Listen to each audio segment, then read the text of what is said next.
Patients ఉండడం జరిగింది. సంఘటన జరిగి 10 రోజులు కావస్తున్న రాష్ట్ర ప్రభుత్వం నుంచి కనీస స్పందన కూడా లేదు. ఇప్పటి వరకు ఒక శాసనసభ్యుడో ఒక మంత్రి గారో వైద్య ఆరోగ్య శాఖ ఒక ఉన్నతాధికారో వచ్చి పరామర్శించిన పాపాన పోయింది లేదు. సంఘటన ఎందుకు జరిగింది అని పూర్వాపరాలను తెలుసుకునే ప్రయత్నం కూడా చేయలేదు. ఇప్పటి వరకు దీని మీద పూర్తి స్థాయి విచారణకు కూడా ఆదేశించలేదు.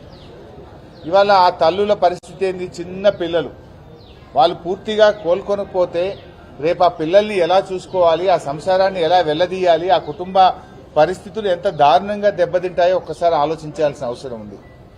10వ తేదీ 6గురికి మీరు సిజరింగ్ చేశారు. ఎప్పుడైతే వాళ్ళకి ఇన్ఫెక్షన్ వచ్చిందో మరి మళ్ళీ 11వ తేదీ ఎందుకు చేశారు? ఒకవేళ 10వ తేదీ సిజరింగ్ చేసిన వాళ్ళు రాత్రి నుంచే మోషన్స్, వామిటింగ్స్, చలి జ్వరంతో బాధపడుతున్నప్పుడు అదే థియేటర్లో మళ్ళీ 11వ తేదీ మరో 4గురికి కూడా సిజరింగ్ చేయడం వల్ల ఆ 4గురు కూడా ఎఫెక్ట్ అయినారు. అంటే ఇక్కడ వాళ్ళని మేము మాట్లాడినప్పుడు 2 విషయాలు చెప్తా ఉన్నారు. పేషెంట్స్ యొక్క అటెండెంట్స్ కానీ పేషెంట్స్ కానీ థియేటర్లో ఉన్నటువంటి ఇన్ఫెక్షన్ మాకు సోకింది, థియేటర్ మెయింటెనెన్స్ సరిగా లేకపోవడం వల్ల మేము 10 మందిని డాక్టర్ల నిర్లక్ష్యానికి బలయ్యాము అని చెప్పి చెప్తా ఉన్నారు. ఇంకొక పేషెంట్ అటెండెంట్ ఏమంటున్నారంటే కాలం చెల్లిన మందులు వాడారు, ఎక్స్పైర్డ్ మెడిసిన్ మాకు ఇవ్వడం వల్ల మాకు ఈ పరిస్థితి ఏర్పడ్డది అని చెప్పి ఇంకొక పేషెంట్ యొక్క అటెండెంట్స్ చెప్తా ఉన్నారు. మరి ఇంత తీవ్రమైనటువంటి ఘటన విషయంలో ప్రభుత్వం ఎందుకు గోప్యంగా ఉంచే ప్రయత్నం చేస్తుంది?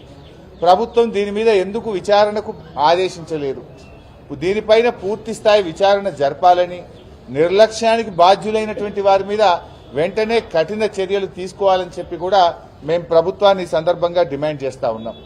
ఇవాళ ఒక పేషెంట్ అయితే ప్రైవేట్ ఆసుపత్రికి వెళ్తే నిజామాబాద్లో 2 రోజుల్లో 3 లక్షల రూపాయలు ఖర్చయినాయి.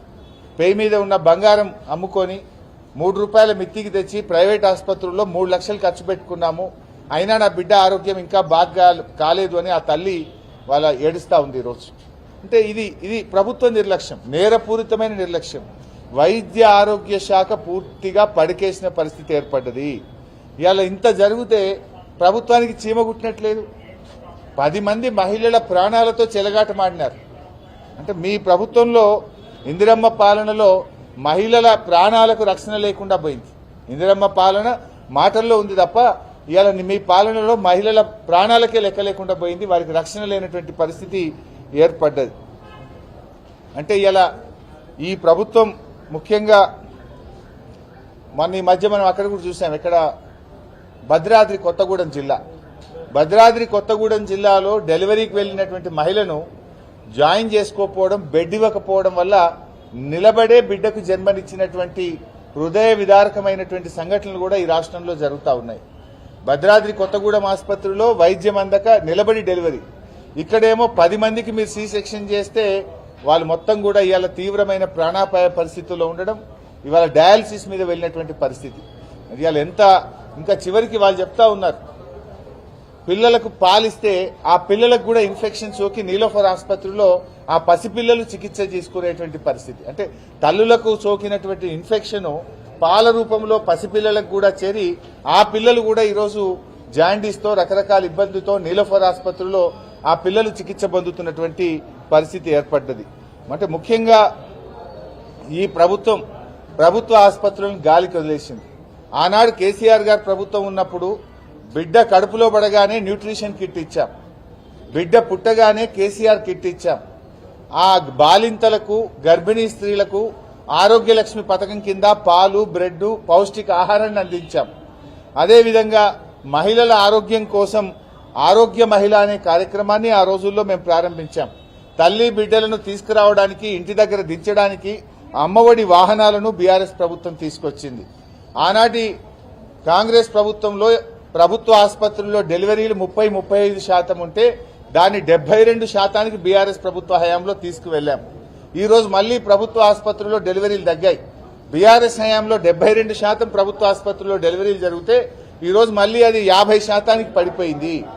సి సెక్షన్ రేట్ విపరీతంగా పెరిగిపోయింది. ప్రభుత్వం మానిటర్ చేయడంలో పూర్తిగా వైఫల్యం చెందింది. రేవంత్ రెడ్డి గారు నేను ఏం బంద్ చేసినా అంటాడు. న్యూట్రిషన్ కిట్ బంద్ చేసినావు, కేసీఆర్ కిట్ బంద్ చేసినావు, ప్రభుత్వ ఆసుపత్రుల్లో మందులు సకాలంలో లేకపోవడం వల్ల ఇవాళ ప్రభుత్వ ఆసుపత్రుల్లో నమ్మకం సన్నగిల్లి ఇవాళ డెలివరీల సంఖ్య ప్రభుత్వ ఆసుపత్రుల్లో గణనీయంగా తగ్గిపోయింది.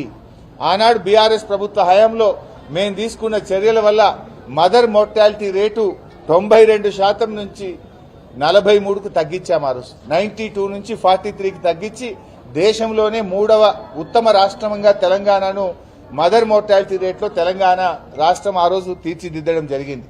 కానీ మీ హయాంలో ప్రభుత్వ ఆసుపత్రులకు ఇలా సుస్థి పట్టినటువంటి పరిస్థితి ఏర్పడ్డది. ఇది ప్రభుత్వం యొక్క నిర్లక్ష్యమే కాదు, బాధ్యత రహిత్యం అని కూడా నేను చెప్పదలుచుకున్నా.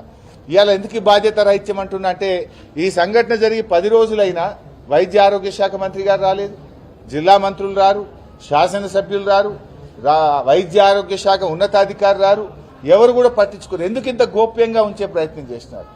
ఈ సంఘటన మీద మీరు ఏమైనా ఎంక్వైరీకి ఆర్డర్ చేసినరా? చేస్తే ఎంక్వైరీ రిపోర్ట్ బయట పెట్టండి. ఇలా 10 మంది ప్రాణాలతో చెలగాటమాడినటువంటి ఆ సిబ్బంది ఎవరు, అక్కడ సూపరింటెండెంట్ ఎవరు, డాక్టర్స్ ఎవరు, ఆ తప్పు చేసిన వాళ్ళ మీద ఏమైనా యాక్షన్ తీసుకున్నారా? తీసుకోకపోతే ఎందుకు తీసుకోలేదు? మీరేమన్నా పూర్తి స్థాయి విచారణ జరిపారా? జరపకపోతే ఎందుకు జరపలేదో ఇవాళ ప్రజలకు సమాధానం చెప్పాలని చెప్పి మేము డిమాండ్ చేస్తా ఉన్నాం. ఇప్పటికైనా మేము కోరేది ఒక్కటే, దయచేసి వాళ్ళ తల్లులకు పూర్తి స్థాయి వైద్యాన్ని అందించండి. భవిష్యత్తులో కూడా ఇప్పటికి కూడా ఏం చెప్తున్నారు, ఇంకా కాళ్ళు వాపులు వస్తూ ఉన్నాయి, డయాలసిస్ జరుగుతూ ఉంది. మరి లైఫ్ లాంగ్ డయాలసిస్ తీసుకోవాల్సి వస్తుందా? లైఫ్ లాంగ్ డయాలసిస్ తీసుకోవాల్సి వస్తే మా పుట్టిన పిల్లలు ఏంది, మా సంసారం ఏంది అని ఆ తల్లులు బాధపడుతున్నటువంటి పరిస్థితి ఉన్నది. ఇటువంటి దాని మీద సీరియస్ యాక్షన్ తీసుకోవాలని, పూర్తి స్థాయి విచారణ జరపాలని, ఆ కుటుంబాలకు ఎక్స్గ్రేషియా ఇచ్చి ఆ కుటుంబాలను ఆదుకోవాలని చెప్పి మేము ప్రభుత్వాన్ని డిమాండ్ చేస్తా ఉన్నాం. అదేవిధంగా గతంలో కూడా నేను ఇక్కడికి వచ్చినప్పుడు ఖమ్మంలో ఒక మైనర్ బాలిక రేప్ జరిగితే ఆ రోజు కూడా బీఆర్ఎస్ స్పందించేదాకా ప్రభుత్వం రాలేదు. మేము రాగానే హడావిడిగా సీతక్కలు, తుమ్మల గారు, ఇంకోరు మా వెంటనే వాళ్ళు వచ్చింది తప్ప అప్పటిదాకా ఎవరు రాలే. ఆ అమ్మాయి కూడా ఇంకా కూడా ఆసుపత్రిలోనే ఉంది. ఆ అమ్మాయిని కూడా పరామర్శించాం, ఆ పసిపాపను కూడా మాట్లాడినాం. ఆ అమ్మాయి పాపం కాళ్ళు నిలబడే పరిస్థితి లేదు. ఆ అమ్మాయి తన కాళ్ళ మీద తాను నిలబడడం ఇంకా కష్టమే అని చెప్పి డాక్టర్లు చెప్తా ఉన్నారు. ఆ అమ్మాయి నడుము నుంచి కింది భాగం ఏది కూడా పనిచేయడం లేదు.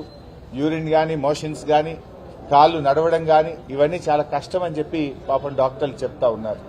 నేను అందుకే ప్రభుత్వాన్ని కూడా కోరుతున్నాం, ఆ అమ్మాయికి కనీసం ఒక 20-25 లక్షలు, ఎందుకంటే లైఫ్ లాంగ్ అమ్మాయి, చిన్న 8వ తరగతి చదువుతున్న అమ్మాయి, లైఫ్ లాంగ్ మైనర్ బాలిక. ఆ అమ్మాయి ఎలా బతకాలి? లైఫ్ లాంగ్ ఆ అమ్మాయి మరి వీల్ చైర్ మీదనే జీవితాన్ని నడపాల్సినటువంటి పరిస్థితి ఏర్పడుతుంది. అందువల్ల కనీసం ఒక 25 లక్షల రూపాయలు ఆ అమ్మాయికి ఎక్స్గ్రేషియా ఇచ్చి ఆ అమ్మాయి తన జీవితంలో నిలబడే విధంగా ఆ అమ్మాయిని, ఆ కుటుంబాన్ని ఆదుకోవాలని చెప్పి కూడా ప్రభుత్వాన్ని డిమాండ్ చేస్తున్నాం.